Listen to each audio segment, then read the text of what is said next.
Hello, everybody, and welcome to Street Smart Investing. I'm your host, Albert, and this is the new sector I have for you guys today.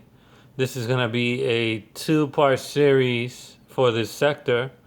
There's not a lot of companies on this list, so I have about 22 companies, and I'm going to be reviewing 1 through 11.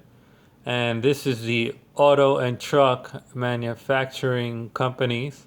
So let's begin with the first one. XPEV.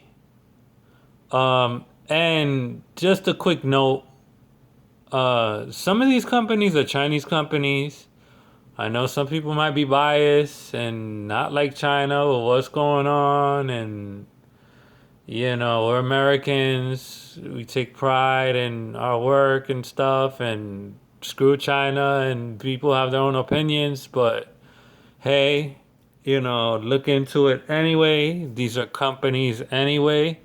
Again, uh, just a quick note, throwing that out there. These are not all American companies, so just letting you guys know. And that's pretty much it. So I have 11 here for you guys. And let's begin with the first one. First one is, sorry you can't read the handwriting, but again, I'm going to review it anyway. So first one is XPEV, or some people might say XPEV, for example. So it's been a while since I've done this kind of format. I've usually done the past sectors that I've done in my previous videos. I haven't done the positive and the negative you know, uh, reviews, but I'm back to the old format. I like to switch up my formats. So, just a little positive note and then negative notes. And then, as you can see, the prices. And so, yeah, these prices are today's prices. Everything's for today's date.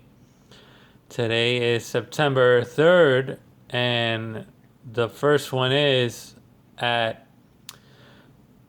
positive note I have is 45 million volume. So this stock has a lot of volume. It is an IPO stock. So it's fairly new, doesn't have much info on it, and the only information I can dig up on it was that. That's the only positive thing that I saw. Negative things that I saw was the earnings. Earnings were at negative 0.94. I didn't like that. Debt load is pretty high, 71%. And the price is at $20.03. Next one up is Nikola. This one has been pretty popular as of late.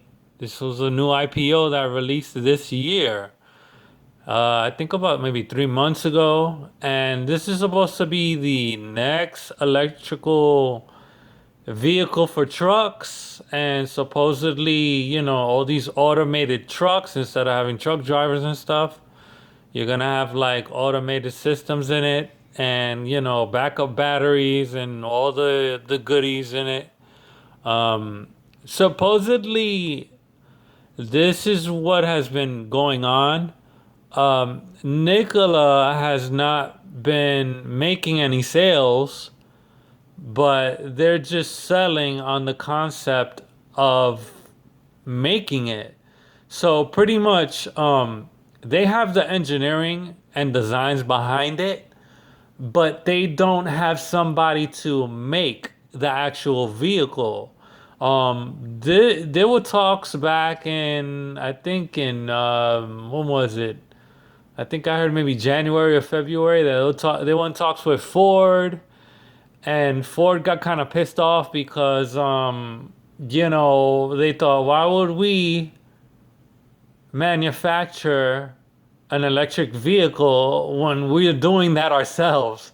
So, I mean, they already do a light, heavy duty truck, which is, the pickup trucks. But when They won talks with doing trucks. The trucks that Nikola was talking about were the 16 wheelers.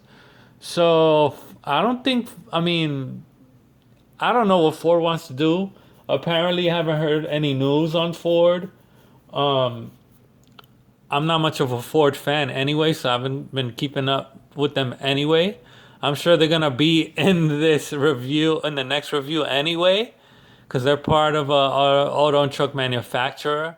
So again, Nikola has the designs, but they haven't sold anything, and they just have the designs, and everything's held hostage pretty much. And that's pretty much what the stock is. It's just based on concept and nothing released.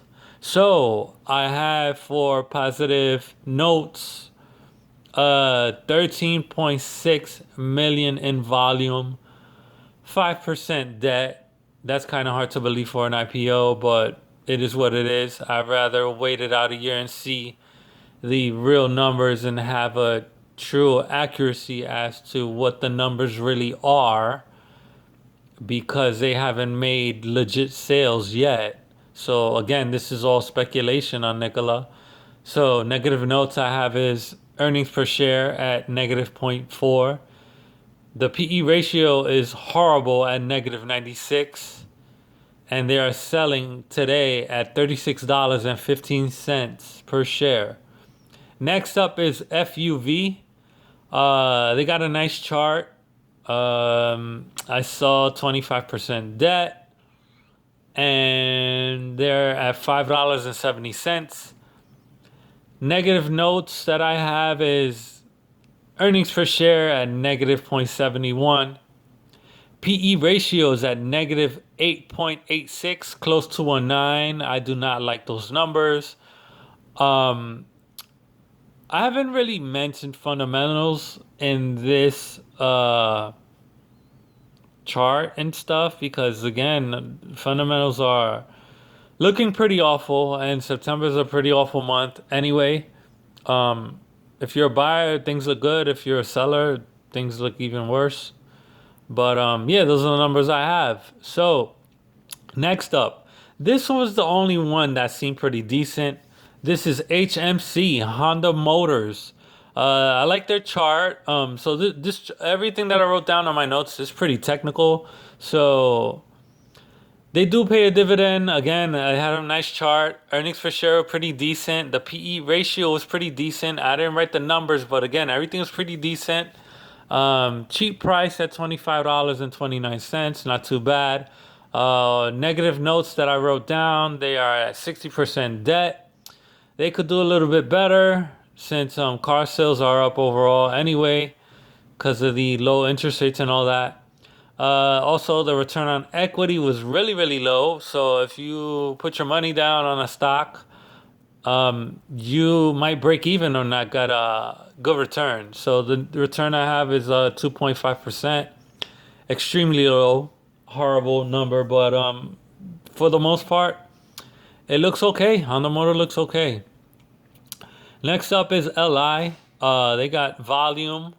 I didn't write the number. That was silly mistake on my part. I should have wrote the number of the volume, the actual true number there, but I guess I didn't write it.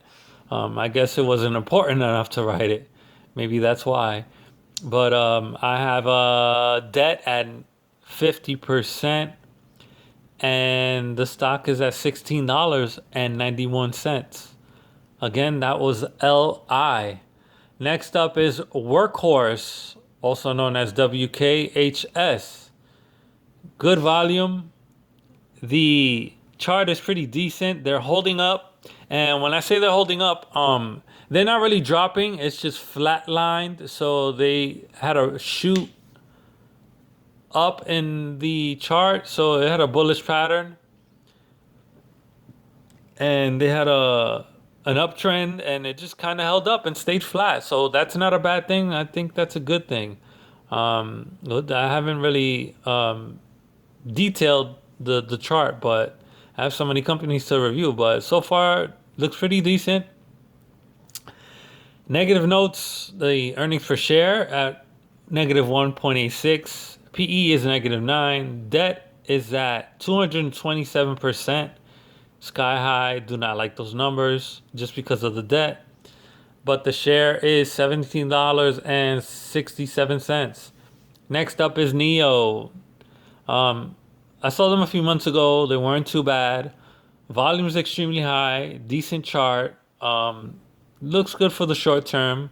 Maybe 3 to 6 months. Probably in and out. And maybe some short sellers in there. So you got to be careful.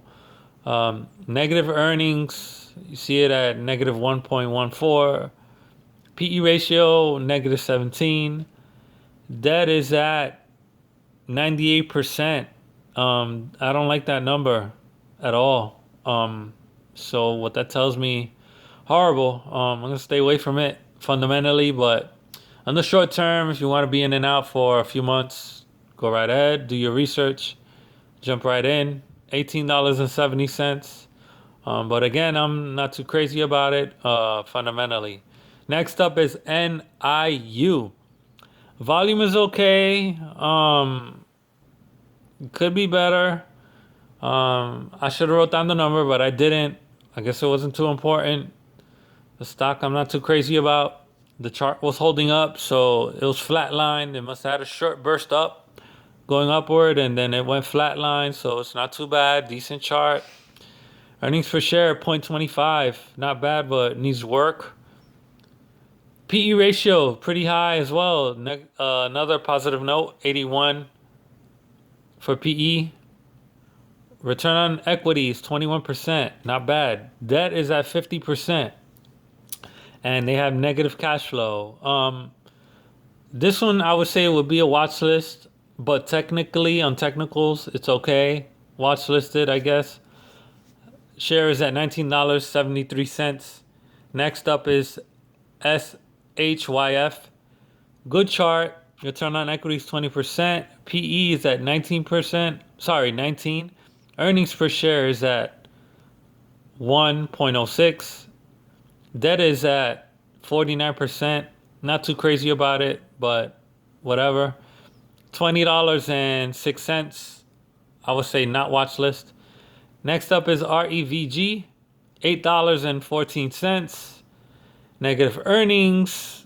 Debt is at 66%. PE, I don't like it, it's negative, and the chart sucks. And last but not least, KNDI. Those are the numbers. $6.36.